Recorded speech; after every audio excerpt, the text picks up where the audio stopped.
कई चीजों पर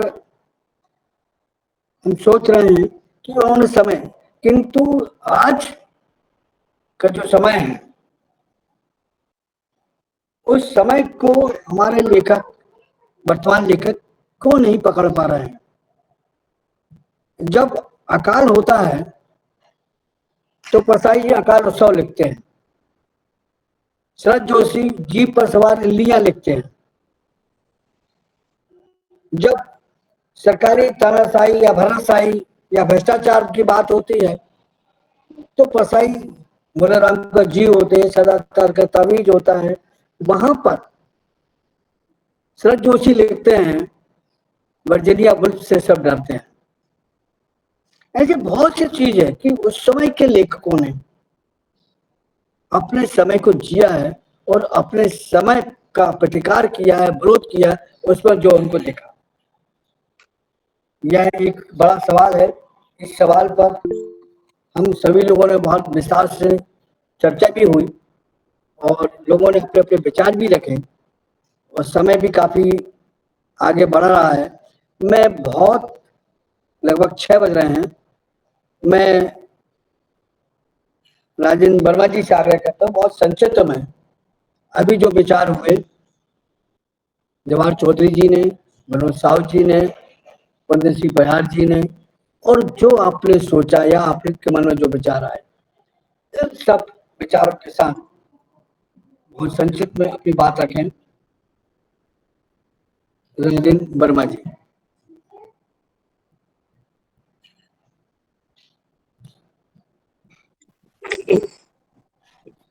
सभी मित्रों को एक बार फिर से नमस्कार।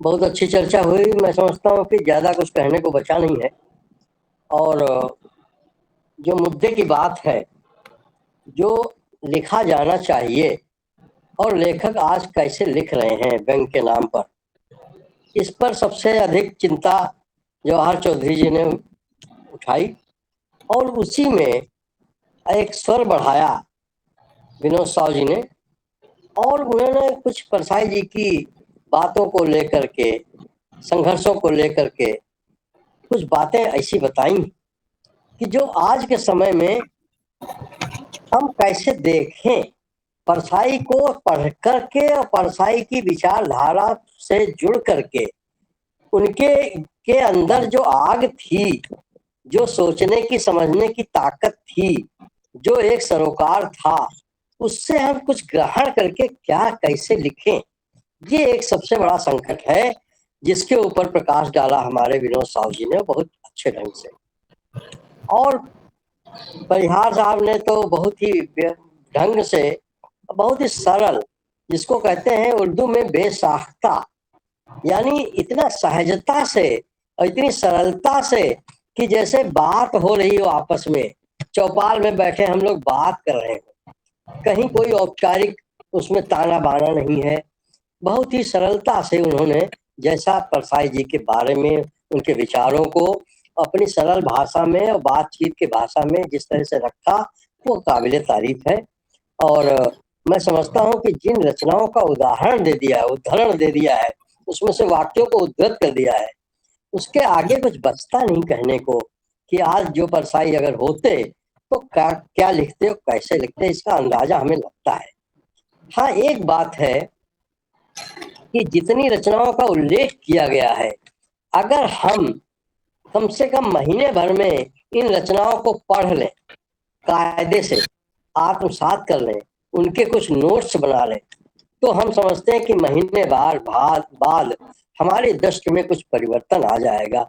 हमें वह ताकत, वह संवेदना, वह साहस अपने आप पैदा हो जाएगा। एक बहुत अच्छी बात इन्होंने कही कि साहस चाहिए, विनोद साहब ने, बहुत सही बात है, साहस चाहिए, लेकिन साहस कहाँ से निकलेगा, कहाँ से आएगा? वो संवेदना से आएगा, और ये परिहार साहब ने इसको स्पष्ट किया। थोड़ा मैं इसमें एक बात और जोड़ दूं कि एक माँ अपने बच्चे को लेकर के जा रही है रास्ते में। माँ स्त्री है, जाहिर सी बात है, समाज में वैसे भी कोई बहुत ज्यादा एक दबी कुचली ही मानी जाती है और कमजोर प्रकृति से भी और सामाजिक जो स्थिति है उसमें भी। और बच्चे को लेकर के जा रही रास्ते में और बच्चे पर कोई खतरा पैदा होता है, तो क्या माँ का साहस किसी से कम दिखेगा आपको? माँ क्या नहीं कर सकती, वो शेर से भी लड़ सकती, आदमी तो आदमी। तो ये साहस कहाँ से आया? उस संवेदना से आया जो उसके प्रति, उसके ममत्व, उसके दिल में जो है। तो इसी तरह से हमारा जो सरोकार है, हम आम आदमी की सीमा, वो परेशानी, पीड़ा देखते हैं और आगे बढ़ जाते हैं। तो जब तक हम उद्वेलित नहीं होंगे उसको देख करके, हम क्षण भर रुकेंगे नहीं उसको देखने के लिए, तो आपस में बातचीत नहीं करेगा। हम मौके पर नहीं खड़े होकर के सुलझा सकते हैं मामला, हस्तक्षेप कर सकते हैं, तो कम से कम हम अपने मित्रों से उसके बारे में चर्चा तो कर सकते हैं। उस बात को, उस विचार को, उस उद्वेलन को, उस आग को स्केलेट तो कर सकते हैं ताकि वो 4 लोगों तक पहुंचे बात। और यही बात लेखक को लेखन में उतारनी है।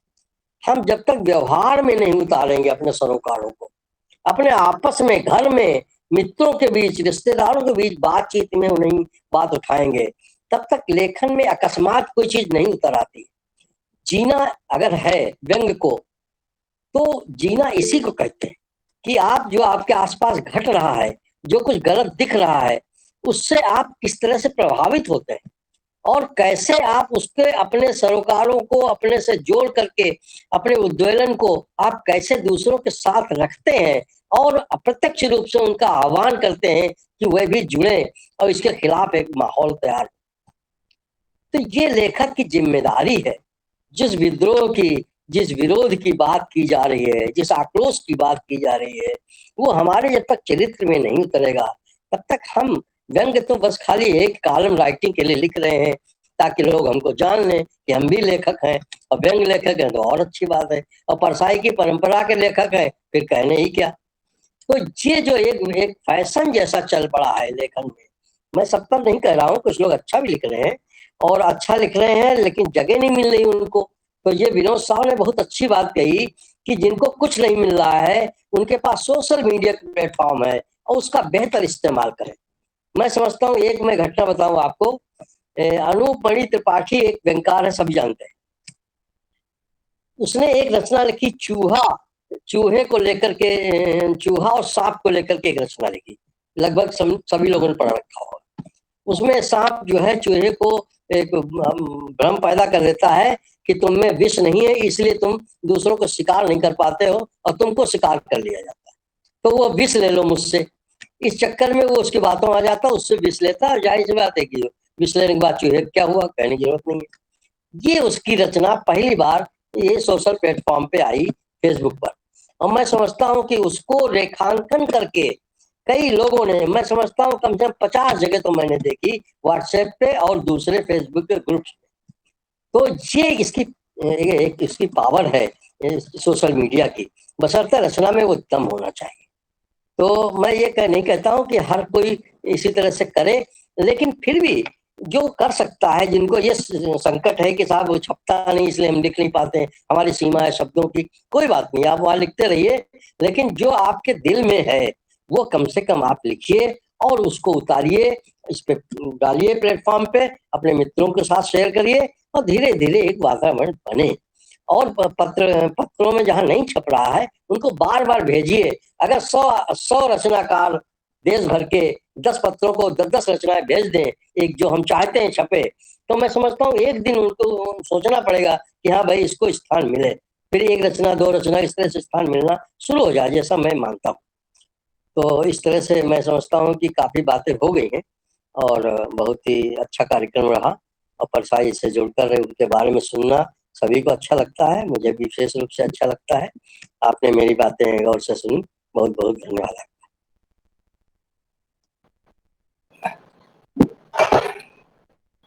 धन्यवाद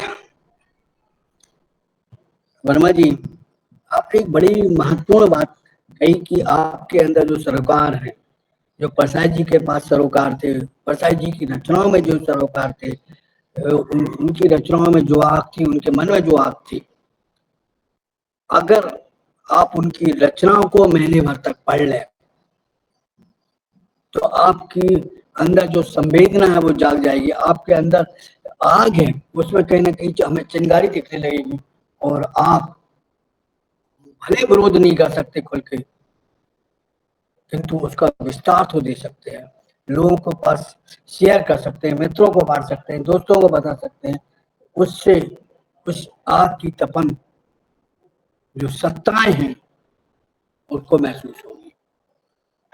बहुत महत्वपूर्ण बात है कि और क्योंकि हम आज के समय पर लेखक या बैंकर या अन्य लोग पढ़ना लगभग बंद है या बंद कर दिए हैं।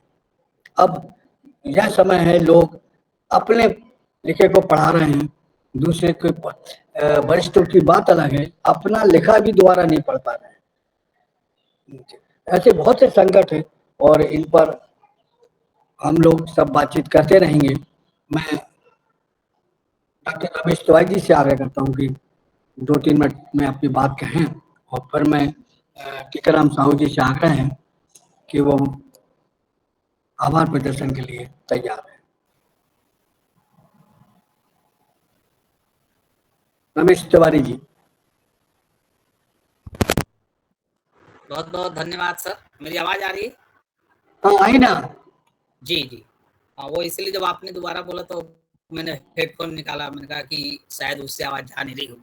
तो सबसे ज्यादा आनंद तो मुझे सुनने में आता है, और क्योंकि जितनी अच्छी अच्छी बातें और जितनी व्यावहारिक बातें, ना सिर्फ सैद्धांतिक बातें, कैसे उसको व्यवहार में क्या दिक्कतें हैं, जिस तरीके के साहस और खतरे की बात जवाहर चौधरी जी ने शुरू की थी और उसको विनोद साहब सर ने उसको और एक्सपेंशन दिया, उसको विस्तार दिया और अलग अलग रास्ते बताए कि उसमें क्या हो सकता है, जो सोशल मीडिया के दौर की जो अहमियत बताई, और सारा कुछ उदाहरणों के साथ और रचनाओं के साथ और परसाई और आज को लेकर के जो बात हुई। और कुंदन सिंह परिहार सर ने बिल्कुल ये बहुत अच्छा अनुभव रहा कि एक तरफ साहसिकता की जो बुनियादी बात जिससे हम लोग जूझते रहते हैं और उसमें जो वैकल्पिक प्रयोग क्या क्या हम लोग कर सकते हैं, और तीसरा कि और उसके पैरेलल क्या चीजें हैं, बहुत सुंदर ढंग से।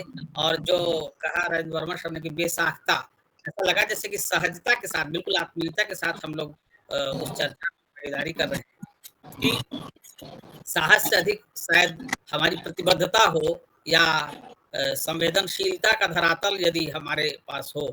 और ठीक यही उदाहरण मेरे दिमाग में कौंधा था जब मैं परिहार जी को सुन रहा था, और मुझे बड़ा बढ़िया लगा कि राजेंद्र वर्मा जी ने फिर उस उदाहरण को दिया कि माँ चाहे कितनी भी कमजोर हो, अगर संवेदनशीलता है तो सामने कौन है ये मायने नहीं रखता, वो जूझ तो जाएगी, बेशक उसमें मिट जाए या बच जाए वो तो बात की बात है।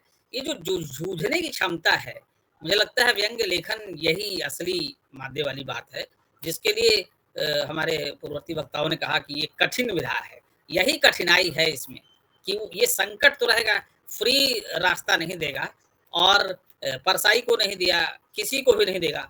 व्यंग्य लिखने वाले को तो हमेशा लिखते वक्त एक बार ठिठक के रुकना पड़ता है कि इसके लिखने का कहीं नुकसान तो नहीं हो रहा, लेकिन उसके बावजूद अगर यदि उसकी संवेदनशीलता का धरातल दृढ़ है, मजबूत है, तो फिर उसको अपना निर्णय संतुष्टि प्रदान करेगा और वो उसी निर्णय पर चलेगा। उस निर्णय पर चलने के खतरे तो हैं, लेकिन दूसरा कोई विकल्प नहीं है लेखन जगत के पास या लेखक के पास, उसको उसी रास्ते पे चलना ही पड़ेगा, दूसरा कोई वैकल्पिक मार्ग नहीं है। तो मुझे आज जो जितने भी पूर्ववर्ती वक्ताओं को मैंने सुना, मुझे बड़ा आनंद आया और बड़ा मैं और जब सैनी जी संचालन करते हैं तो मुझे और आनंद आता है, क्योंकि मेरे पास जो अनुशासन है, मैं फिर उस अनुशासन से बंधा हुआ रहता हूँ, तो मैं 5:30 पौने 6 बजते बंद करने की कोशिश सोचता हूँ। लेकिन जब हम लोग अक्सर बात करते हैं सैनी जी के साथ, तो शायद कोई चीज यदि अच्छी चल रही हो तो थोड़ा सा एक्सटेंड हो जाए तो कोई बुरी बात नहीं है। तो इस नाते सैनी जी ने आगे उसको बढ़ा लिया, तो इसमें कोई बुरी बात नहीं है। और मैं जान रहा हूँ कि 6 बजे जाना होता है हमारे साथी टीकाराम साहू जी को अखबार के दफ्तर, तो मैं अपनी बात को यहाँ इसी के साथ समाप्त करता हूँ। बहुत बहुत धन्यवाद सर, आपने मुझे अवसर दिया, और सैनी सर आप आगे चलाइए। धन्यवाद।